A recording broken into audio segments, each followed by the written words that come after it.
Hello passengers and crew members, this is your captain speaking. Today, in honor of 1,000 followers on my Revolution Tale blog on Tumblr, I'm going to be turning this skeleton doll into a Sans doll. Yay, so fun!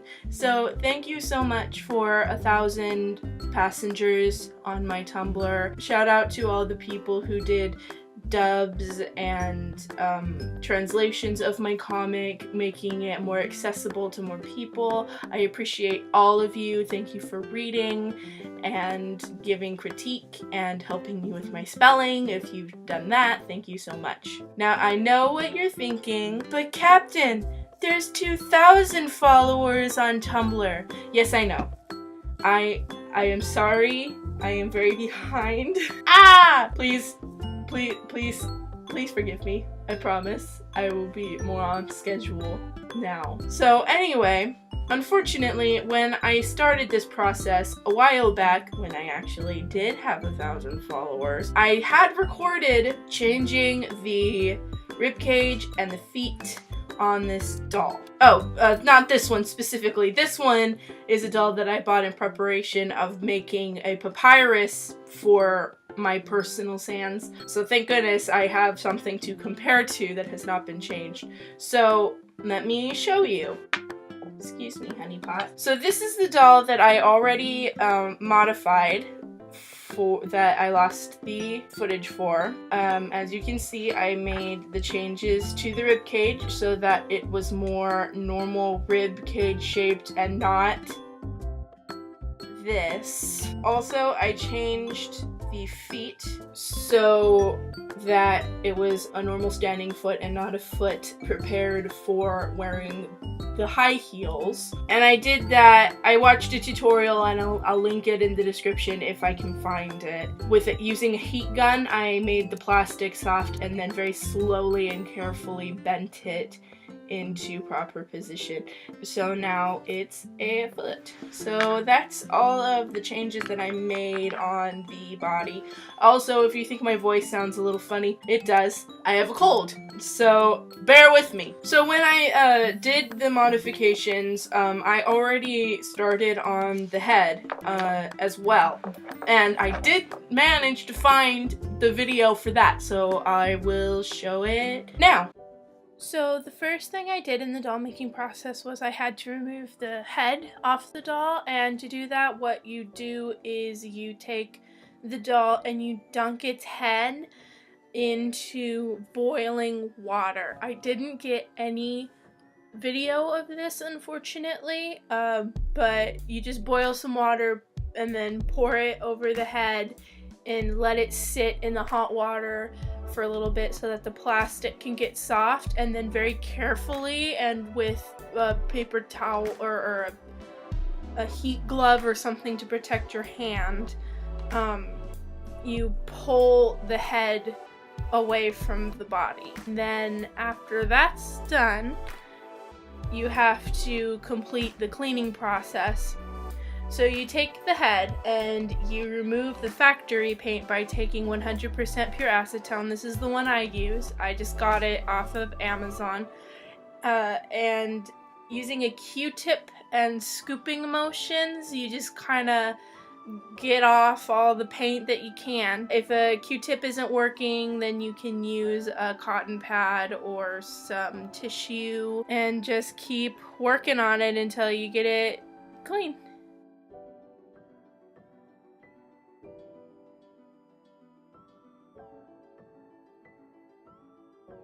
To get into the really cramped little nooks and crannies, I have a needlepoint tool that I use for sculpting, but I also use it to get into the little areas. You can also use an X-Acto knife or a toothpick, probably. This is just what I have, so it's what I use. Next, we have to remove the hair.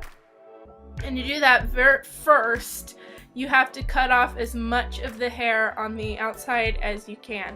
Get it as close to the scalp as possible. It's going to make pulling out the plugs way easier later on down the line. I once tried to pull hair out of a doll's head without cutting any of it off first, and it was a huge mistake, and I ruined the doll, and it's my mannequin doll now. I use it for sewing clothes. Anyway, once you get all the hair shaved off as much as you can, take some needle nose pliers or some small tip pliers and go in and try to rip out the glue and the hair that's on the inside. Try using a scraping motion up against the inside of the doll's head to pull out as many plugs as you can all at once. It does take some doing. There are heads that are easier to clean out than others. I had a really difficult one this time. It took me a really long time to get all of this goopy, gloopy, gloppiness out of it.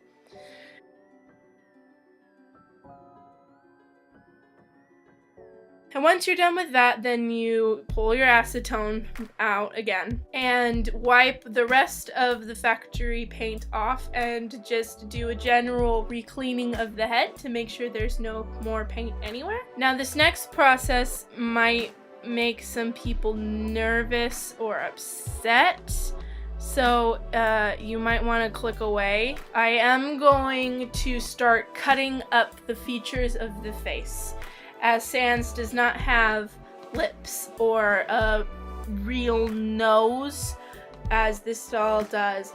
So if you don't want to see a doll head getting cut up, then you should skip forward to 6:37. So like I said, during this part, I'm just carefully shaving away at the face, trying to thin out the plastic in any areas where I'm going to be adding a lot of molding. I don't want this head to be too bulky from adding the epoxy on top of it. So I just keep going very slowly. And like I said, I cut off his lips, I shaved down his eyes, and I cut his nose back so that I could make his skeleton nose.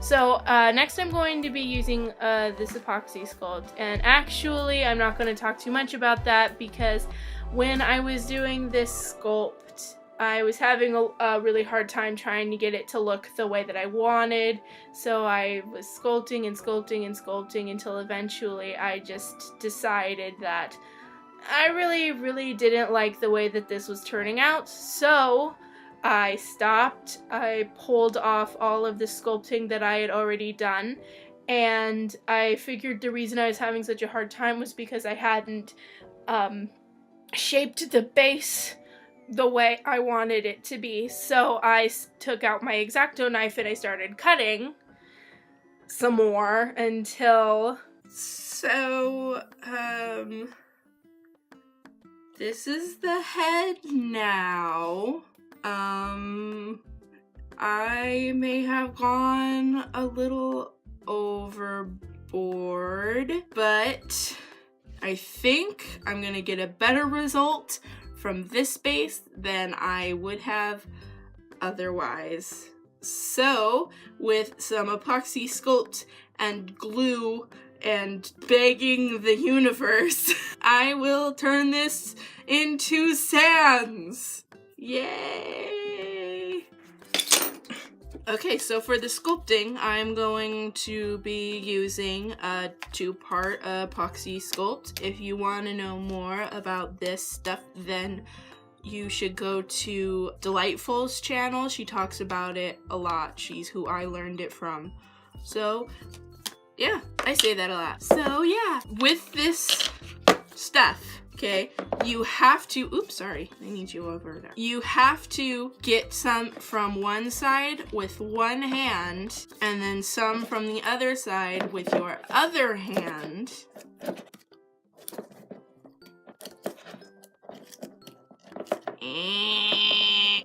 The struggle is real. Oh, geez.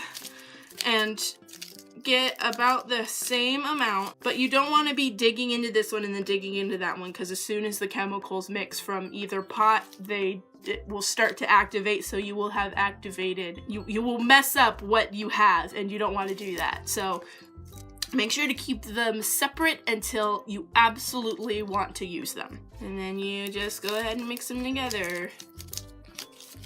And then once you have it mixed together all the way nice and good, you have to start working. You can't just let it sit around, because it's already started to activate, and it does take a while for it to harden all of the way, but you still don't want to just leave it sitting, because once it hardens, you cannot reconstitute it. So when it gets to a certain level of hardness, that's it. It's not getting softer from there.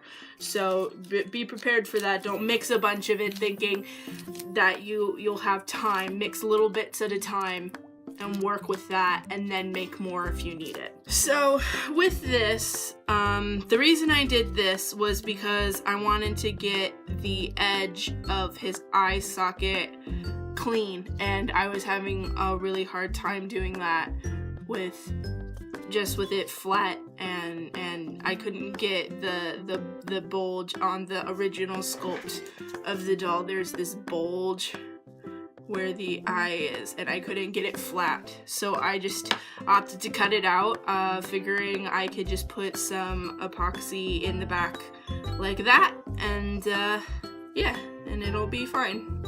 And I can get more detailing in the eye area. I don't know how I'm gonna fix the mouth, but we'll get there. We'll do it when we get there. So now I think I'm going to go into time lapse, and if I have something to say, I'll just pop in with a voiceover.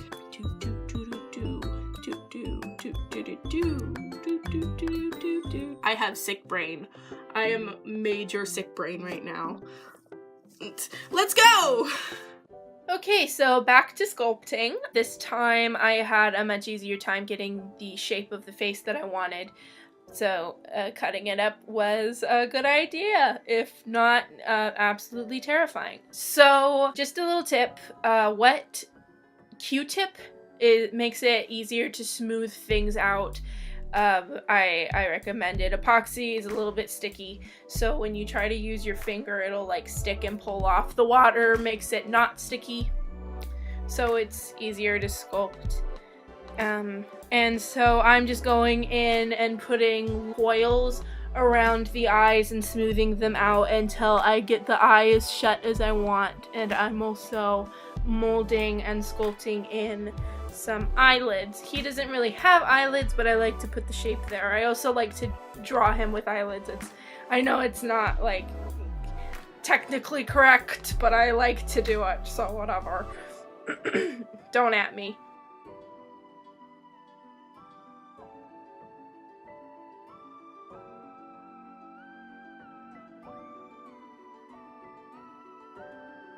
And then once I got the eyes kind of to the shape that I want, I'm bulking out the bottom of his face and giving him his little chubby cheeks. And just, as I'm going, I'm trying to make the epoxy smooth out and blend with the doll head as much as possible, so that in the end, there's not like an obvious split from where I added things on and where the original head was. You should do this as you go and not try to fix it at the end. It's easier if you attempt to keep it seamless the whole time rather than trying to fix it at the end with sanding and stuff. So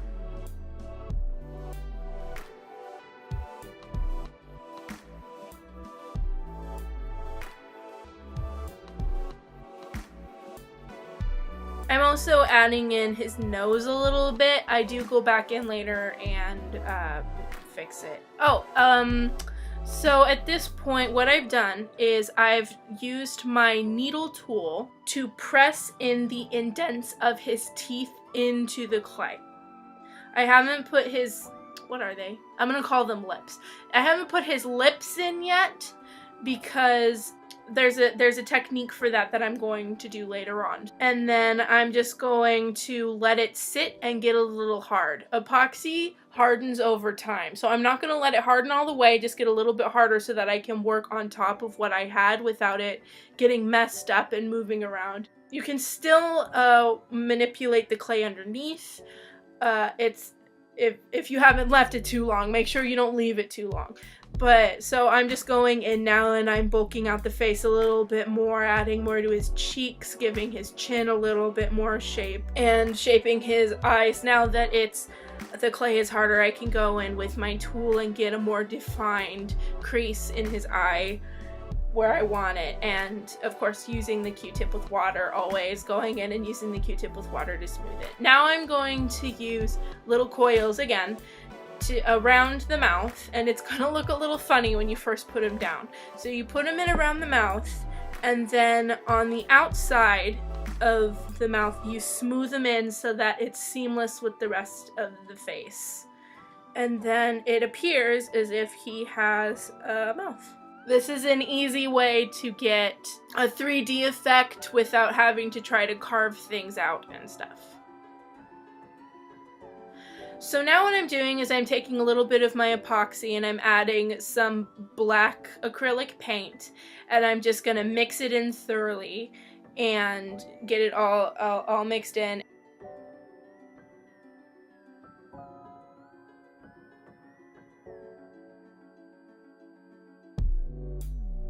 And I do change my gloves here. The paint didn't all disappear. I changed my gloves. And then I have black epoxy. And then I'm going to take the doll head off of the screen, away from the camera, like a genius, and put in the eyes. And now I'm going to put it back on the screen. Thank you, me. And I'm showing you now that I'm just smushing it in the back and trying to get it nice and secure. And now he's got eyes. Ta-da! And then just continuing to try to get the sculpt smooth and working in the details and pushing and pulling certain elements until I think it looks right and until I'm satisfied.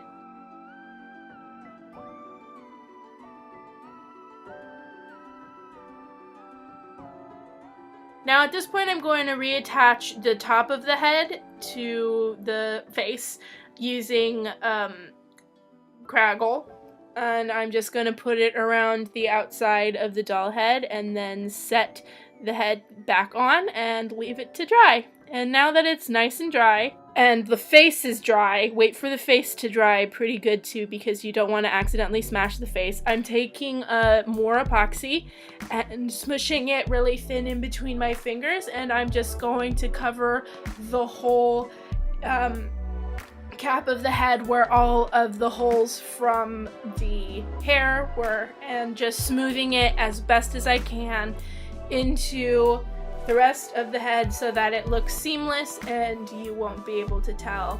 I'm also using water that makes it easier to smooth it out. And then I left it to dry overnight so that it is 100% hardened when I move on to the next step, which is sanding. So despite your best efforts, you are going to have some rough patches and imprints where from your gloves and stuff. So just taking a thick grit paper and sanding it down and then going down to a smaller grit. But do not do this in your house. Go outside and wear a mask. If there are larger areas of concern or you decide you don't like how something kind of looks on your sculpt, something else you can do is use an X-Acto knife and very carefully, please do not cut yourself. You can carve away at the dry epoxy. So now that I've got it nice and smooth and sanded down and carved and exactly how I want it, we need to paint because the epoxy is not the right color. So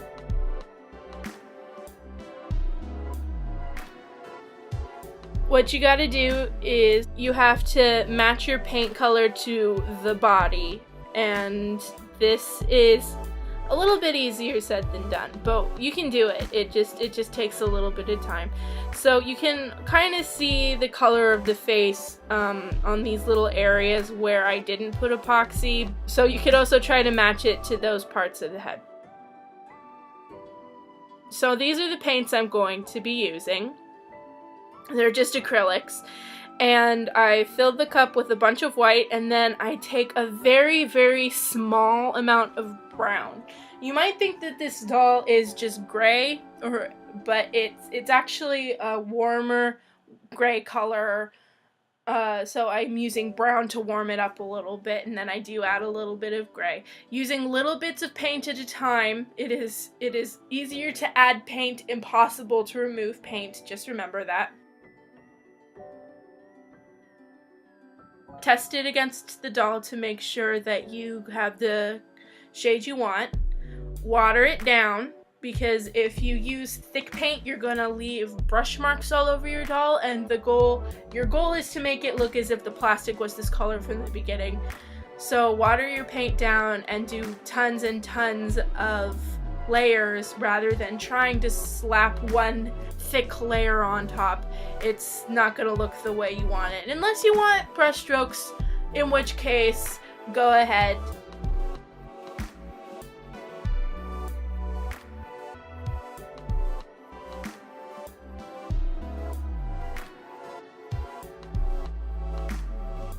And at this point, you're gonna start using your brain, and you're gonna take the head and you're going to put it on the end of a skewer with some painter's tape to bulk it up. And you're gonna stick the head right on there, and now it's gonna be a million times easier to paint rather than trying to hold it with your hand like a dummy and paint like I was just doing. So then you just, continue to do layers and layers and layers of paint. I don't even remember how many layers of paint I did before I got it the way I wanted, but you just keep going until you have it look the way you want. And don't forget to paint in any of the modifications you did to the body.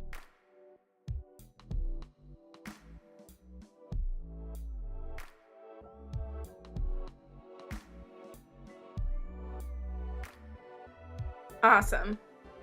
So then you're gonna do a couple layers of Mr. Super Clear, and make sure to wear a mask to protect your lungs. Once again, we don't want to have any sad diseases from using chemicals. So now I'm moving on to coloring the face, and for Sans, mostly I use pastels. So these are the soft pastels that I'm going to use, and I use my metal rib tool to scrape some of the pastel up. I don't really use watercolor pencils on Sans. He doesn't have that much detail, but if you wanted to know, that's the brand I use. So now I'm going to blush the face just using a paintbrush. Pick up some of that pigment, and basically everywhere you would put blush on a drawing, you put it on the face. I put it on the cheeks,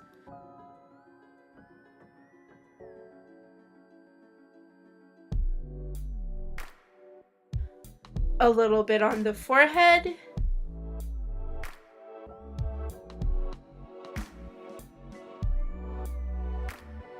and the nose. Just working it in and erasing and making it lighter and darker until you're happy with the result. Then I'm going to take some of that really dark blue and some, I think I mixed some brown into it too, just to darken it up a little bit more, and I'm putting it right around the bottom of his eye sockets to indicate tiredness. Once again, I know that this isn't a thing that skeletons do, but I like it, so I do it anyway. Then I'm going to take some white acrylic paint. I just got this from the dollar store, and I'm going to put the shinies on his cheeks. I love doing the shinies.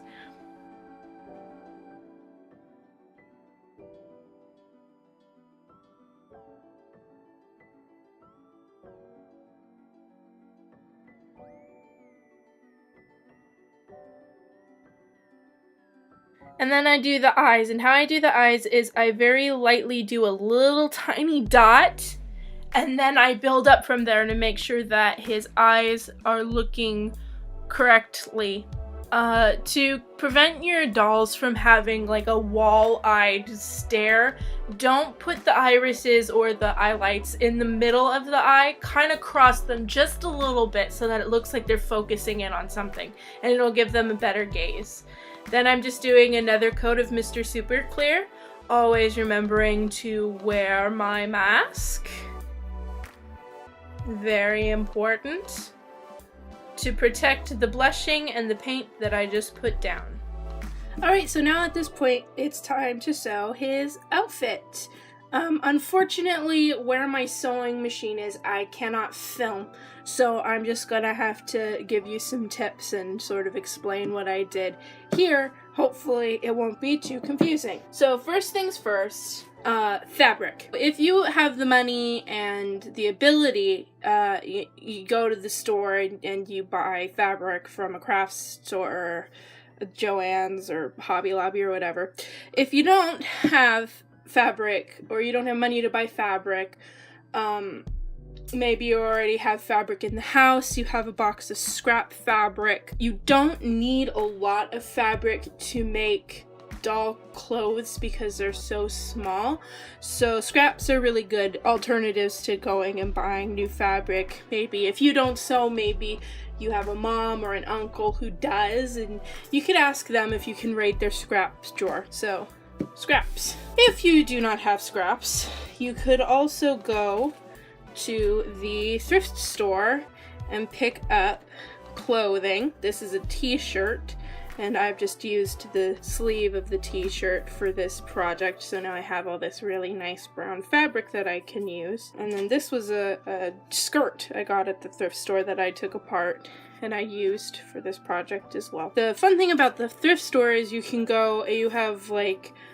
a wide variety of fabrics and patterns and stuff that you can choose from, and it's relatively cheap. Instead of having to buy like a yard for $11, you can buy a 99-cent t-shirt and cut it up.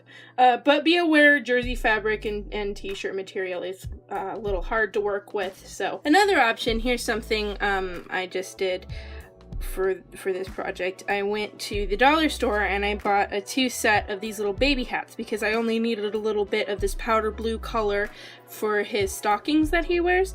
So this is just a baby hat from the dollar store. So, you know, check the dollar store too. They might have little pieces of fabric that you can use.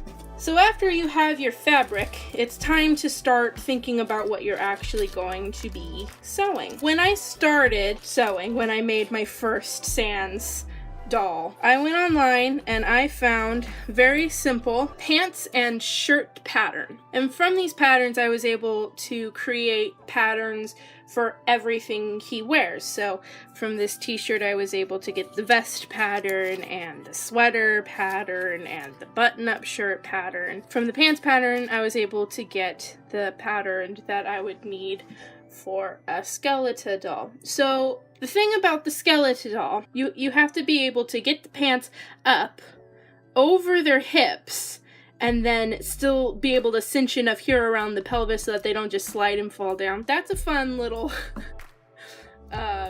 puzzle problem that you get to work out if you're making the pants. The little tips. The crotch of the pants, this part here, this tab, it needs to be longer. The crotch of the pants needs to be longer so that it fits up over and around the pelvis. It's a bit challenging. If you're just making like a sweatpants, it's easier because you can make like a cinch in the pants so that when you get it up, you can just tie it really tight, and I'll show you that later. When you're making more fitted pants, there's some tricks that I will also show you so that you can get the pants to fit on pretty good. So let me show you in a more practical way some of these things. So there's his shirt, his vest, his pants. Oops, let's move this up. Stockings. and his little hat I made. So the hat was a bit of a challenge because you can go online and you can get patterns, but his head is a very custom size. Because I sculpted it. So this is not a size that you can go on and be like Monster High hat pattern, and then it'll give you, so I had to figure out how to make a pattern for the hat on my own. So what I did was I went on YouTube and I looked up how to make a hat, and then from there I was able to create this pattern. Now let me tell you a very fun story about this hat making process. Sans' head magically turned out to be exactly 5 centimeters around.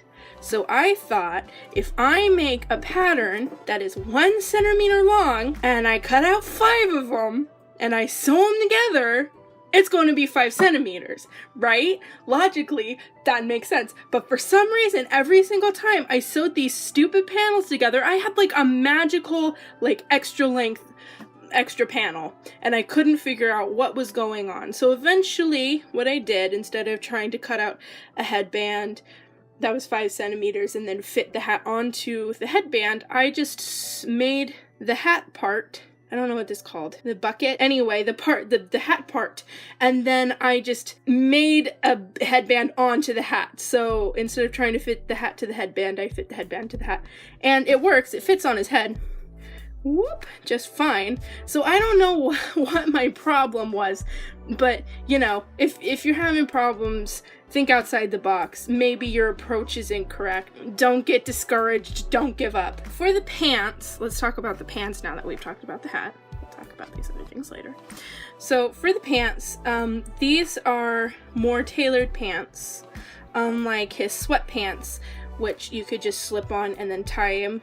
So for these, first of all, there's a Velcro in the back, so you can open and close them just like a normal doll pants, but that still wasn't enough to get them to cinch over his hips.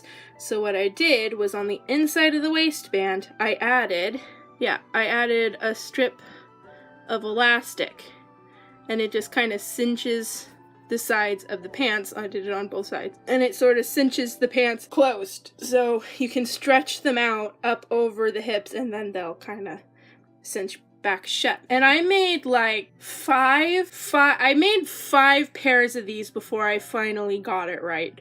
So don't, be prepared to make a lot of mock-ups. Don't get discouraged.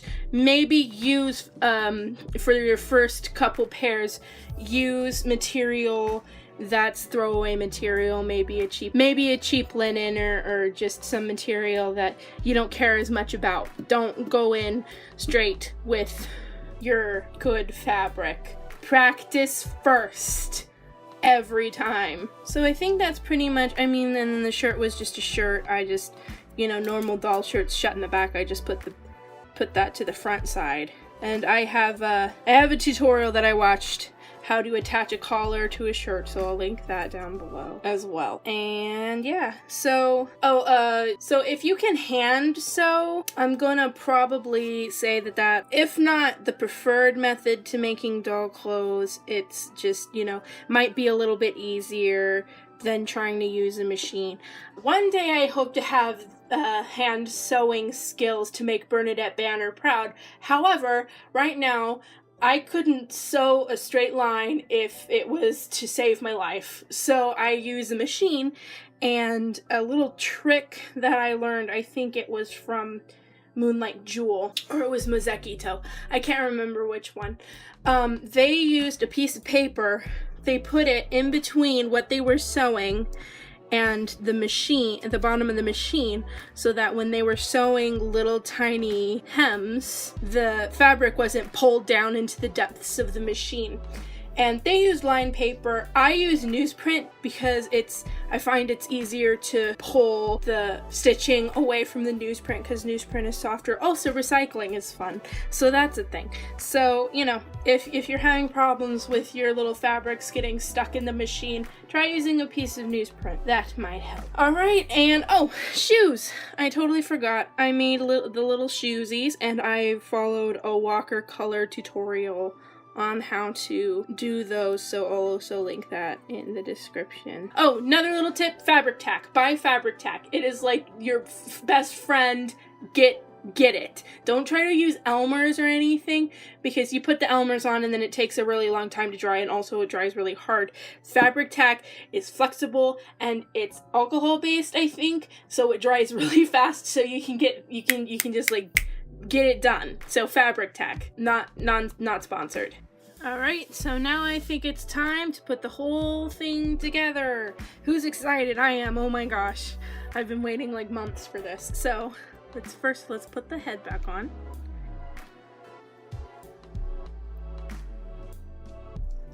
Yeah.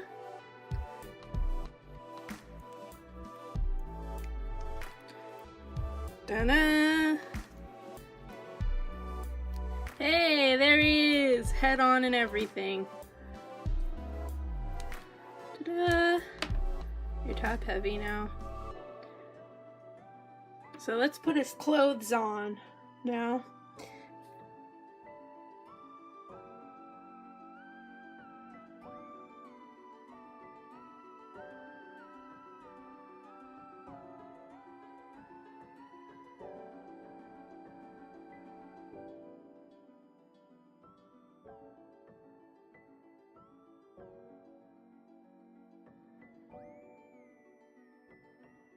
He's looking so cute in his little outfit.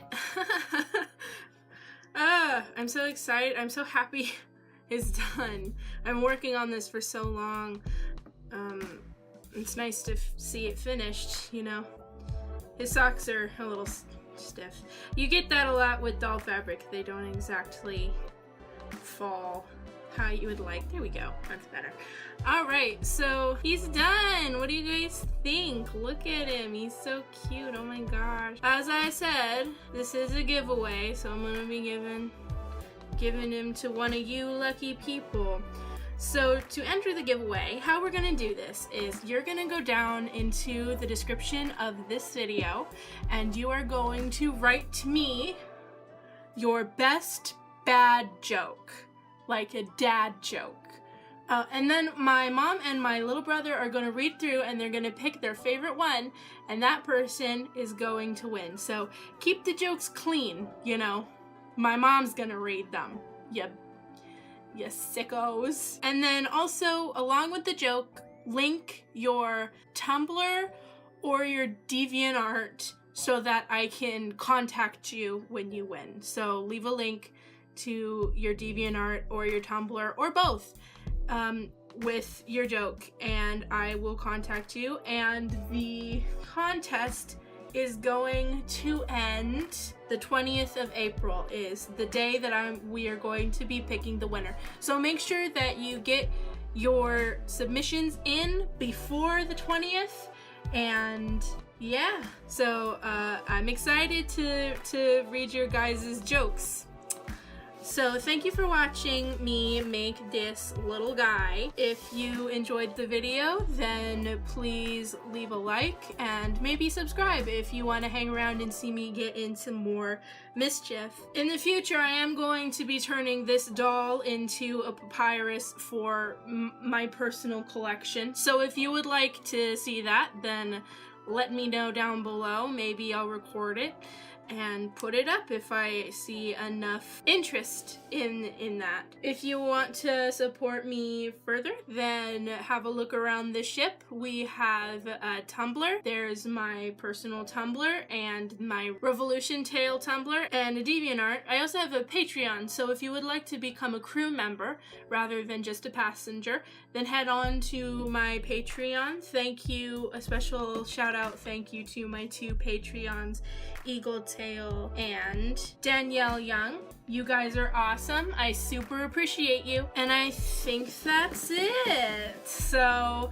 prepare yourself for April 20th. New comic page for Revolution Tale is coming out on Friday. And you are free to move about the spaceship. Captain Alamort signing off. Also, along with receiving Revolution Tale Sans, I have prepared an original Sans costume that you will also get along with this costume.